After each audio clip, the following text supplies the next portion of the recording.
अस्सलाम वालेकुम दोस्तों, मैं आफरीन अंसारी फ्रॉम कोलकाता।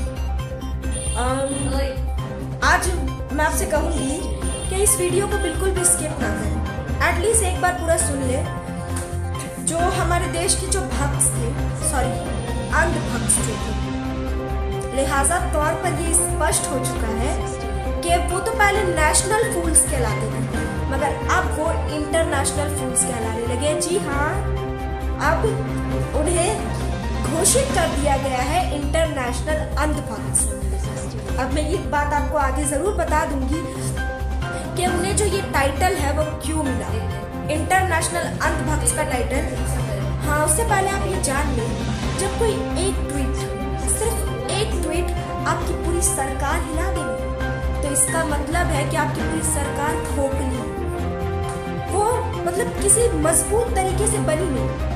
क्योंकि हमें तो पता है ना, इन्होंने जितनी सरकार बनाई है सिर्फ राजनीतिक मुद्दों को, जितने भी मुद्दे उठाए हैं वो सारे धार्मिक मुद्दे थे। मंदिर मस्जिद को लेकर इतनी लड़ाइयाँ इन्होंने करवाई कि आज जो इनके भक्त हैं वो अंधभक्त कहलाने लगे हैं। अब फिलहाल ये फॉरेन कंट्री से एक ट्वीट आता है, एक सिंगर है रिहाना, उन्होंने अपने ट्विटर हैंडल पर ये ट्वीट किया कि why we are not talking about this #farmers protest। इस एक ट्वीट के बाद जितने सारे सेलिब्रिटीज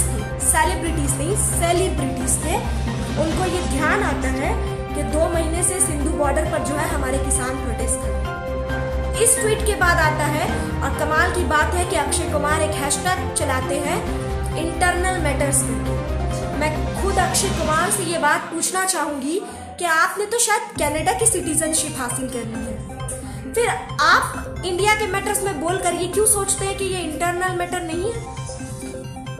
हमारे जो सेलिब्रिटीज हैं, एक के बाद एक करके सारे ट्वीट्स आते हैं रिहाना के खिलाफ कि ये तो फॉरेन कंट्री से बिलोंग करती है, इन्होंने फार्मर्स के फेवर के लिए क्यों ट्वीट किया। और गजब की बात है, जब ग्रेटा थनबर्ग का ट्वीट आता है तो हमारा जो पूरा देशभक्तों का जो पूरा ग्रुप है वो जाग जाता है। उन्हें अचानक ही याद आ जाता है कि फार्मर्स का जो मैटर है वो हमारे इंडिया वाले देख लेंगे, आप फॉरेन कंट्री से बिलोंग करते हैं, आप लोग अपनी देखिए।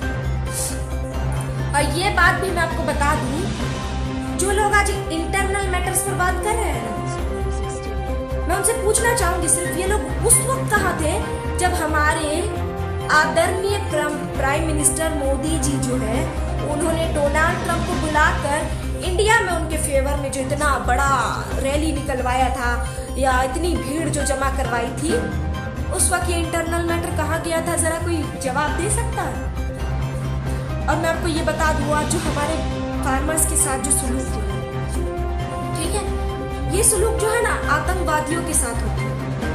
अभी कुछ दिन पहले ही हमने देखा था कि चाइना ने जो है हिंदुस्तान का एक हिस्सा जो है जबरन जब्त कर लिया, मगर इंडिया वाले जो है टिकटॉक बैन करते हैं, पबजी बैन करते हैं, चाइनीज ऐप बैन करते हैं, मगर अपने ही फार्मर्स के लिए क्या करते हैं सुनिएगा, वाटर कैनन से बारिश करवाते हैं, आंसू गोले उन पर छोड़े जाते हैं।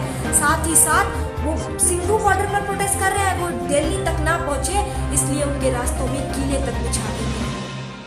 ये सुलूक पता है कौन किस तरह से किया जाता है? ये जो हमारे देश में आतंकवादी होते हैं ना, उनको अंदर ना इंटर करने दिया जाए, इसलिए उनके साथ ऐसा सुलूक किया जाता है। और हमारे देश का जो सिख, जो हमारे पंजाब और हरियाणा के सिख है, वो आज प्रोटेस्ट कर रहे हैं, तो उनके साथ ही सुलूक किया जा रहा है जो आतंकवादियों के साथ होना चाहिए। क्या वो आतंकवादी है जो अन्नदाता है हमारे देश के, जो हमारे लिए अनाज उगाते हैं, आज वो हमारे देश में आतंकवादी बन गए?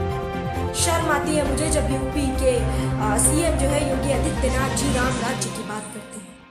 एक तरफ हमारे जो बिहार के नीतीश कुमार हैं, वो कहते हैं अगर बिहार में कोई प्रोटेस्ट करता है, किसी रैली में घुसता है, तो उन्हें गवर्नमेंट जॉब्स नहीं देंगे।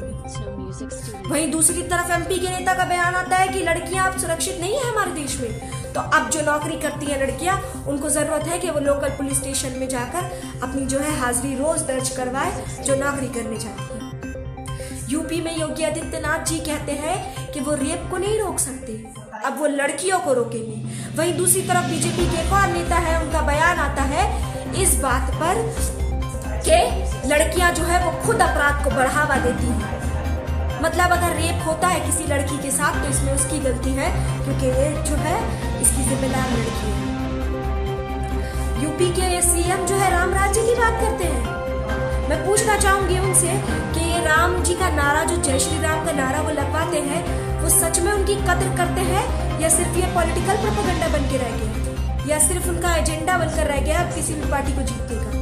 क्योंकि हाल ही में भी सुभाष चंद्र बोस को लेकर जो प्रोग्राम हुआ था उसमें हमारे ही कोलकाता में आकर बीजेपी के पार्टी के कार्यकर्ताओं ने जय श्री राम का नारा लगाया, जिससे ये बात जो है पूरी तौर से साबित हो गया कि जय श्री राम को ये लोग मानते नहीं हैं, बल्कि इनका जो स्लोगन है वो सिर्फ और सिर्फ अपनी पार्टी को जीतने के लिए ये जो इनका पॉलिटिकल एक नारा बन गया है जय श्री राम, ये जो है इनका एक एजेंडा बन गया है किसी भी पार्टी को जीतने का या कहीं भी दंगा करवाना हो तो बस ये जय श्री राम का नारा ले लेते हैं और उसके बाद दंगे जो है स्टार्ट हो जाते हैं। शर्म आती है मुझे जब ये अपने ही धर्म के नारे को जो है दंगों से जोड़ देते हैं। लिहाजा अब अपनी बातों को यही खत्म करूंगी और आप लोग जरा सी इस बात पर गौर फरमाएं और देखिए क्या जो आज हमारे हिंदुस्तान की हालत है वो सच में बेकार है या हम लोगों ने सिर्फ उसे सोच बना रखी है। आज शर्जील इमाम जैसे एक्टिविस्ट जिन्हें हमारे देश में होना चाहिए, जिनकी आज जरूरत है,